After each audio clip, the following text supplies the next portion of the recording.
Dajjal udah hadir. Mana bukti Dajjal udah hadir? Kurma bisan tidak lagi berbuah. Bila kurma bisan tidak berbuah, Dajjal dah nak datang. Kurma bisan sekarang sudah berkurang, tak berbuah. Lalu kemudian apa lagi? Ain Zughar, mata air dari Ain Zughar sudah kering. Sudah kering. Oleh sebab itu, tapi manakala dulu datang Habib Umar bin Hafiz, saya hadir majelis itu, adalah seorang bertanya, Habib, ya, Imam Mahdi dah lahir atau belum?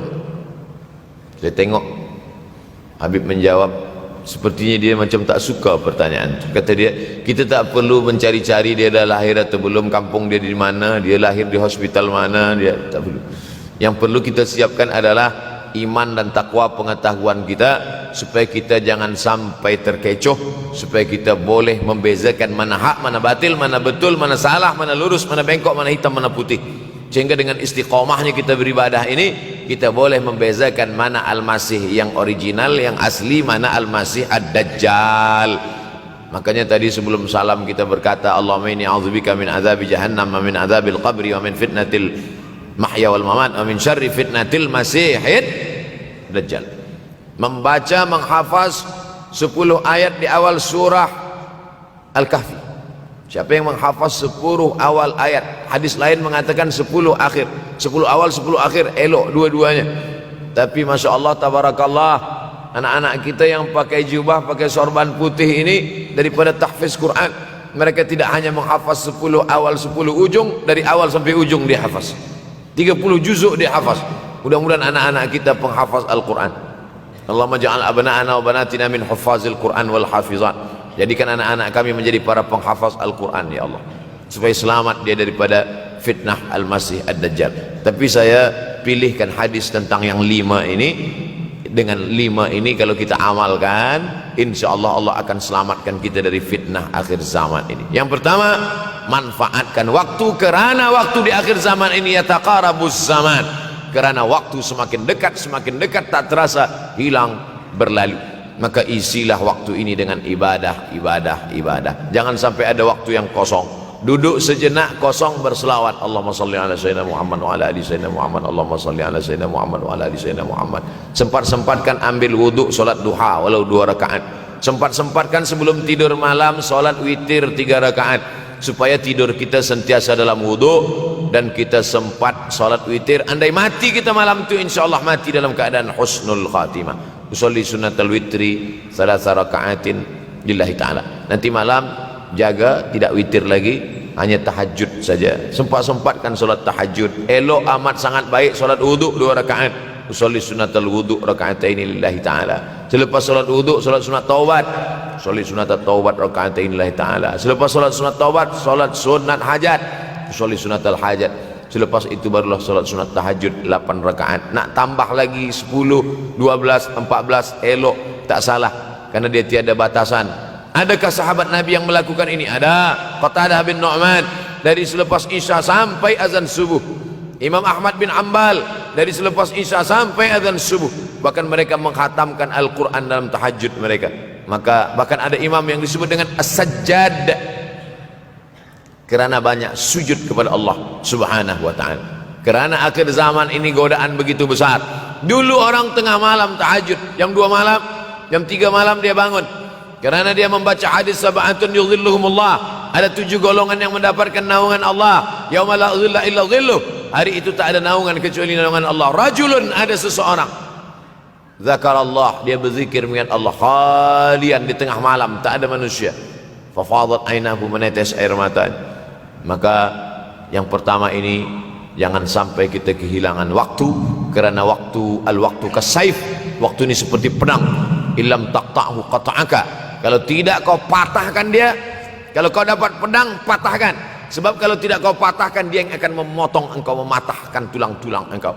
Waktu ini kalau tidak kita manfaatkan, kita akan ditanya tentang waktu, kemana saja waktu yang sudah kau pakai. Inna sam'a, pendengaran, wal basar, penglihatan, wal fuad, hati, kullu ulaika kana anhu mas'ula. Semua akan disoal, semua akan diminta tanggung jawab di hadapan Allah. Kemana waktu yang sudah aku bagi dulu engkau pakai? Yang pertama nanti ditanya, la tazulu qadama 'abdin yaumal qiyamah.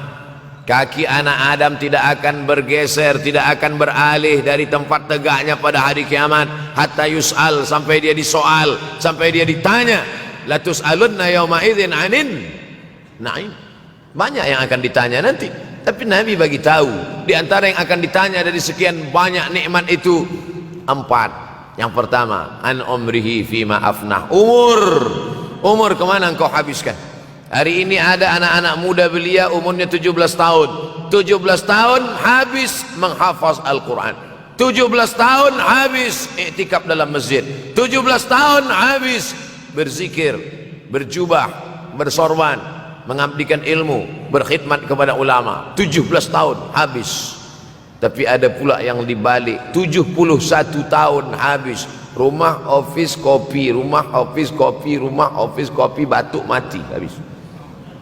Apa yang dapat kita bawa menghadap Allah SWT? Yang pertama, yataqarabuz zaman. Yang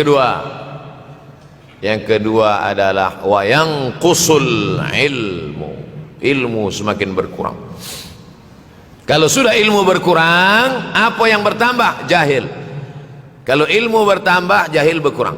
Kalau ilmu berkurang, jahil bertambah. Mana ada orang jahil cakapnya didengar orang? Saya dulu awal-awal membaca hadis ini, wa yanqusul ilmu. Ilmu berkurang, jahil bertambah. Rasanya tak mungkin, tak logik, tak masuk akal. Mana ada orang tak berilmu cakap dia didengar? Sekarang baru saya faham. Dulu orang tak berilmu ditinggalkan orang. Sekarang orang tak berilmu, asal dia pandai berbicara, dia akan didengar orang. Bahkan orang jahil pula punya channel. Apa namanya? Jahil.com. Orang jahil punya channel.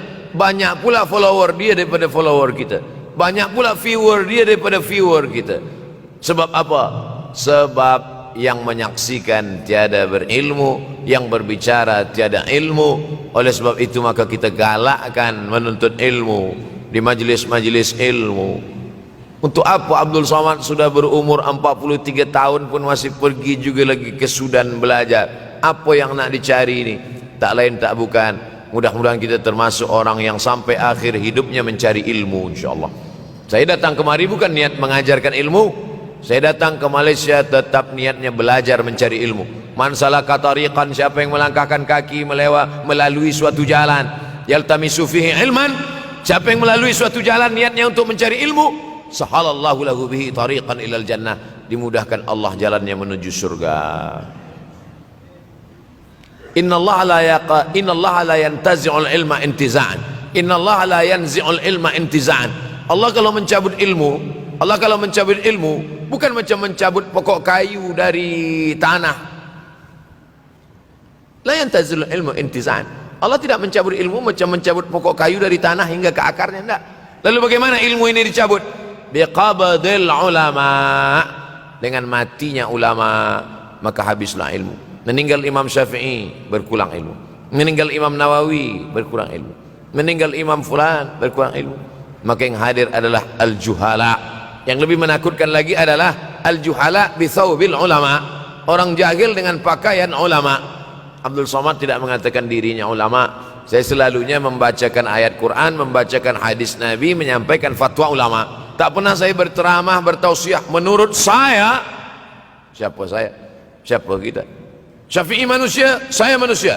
Syafi'i boleh berfatwa, saya juga boleh berfatwa. Imam Syafi'i berfatwa Al-Quran 30 juzuk dalam kepala dia. Kita juzuk 30 pun kadang-kadang hilang. Imam Syafi'i balik dari masjid ke rumah, dia tutup telinga.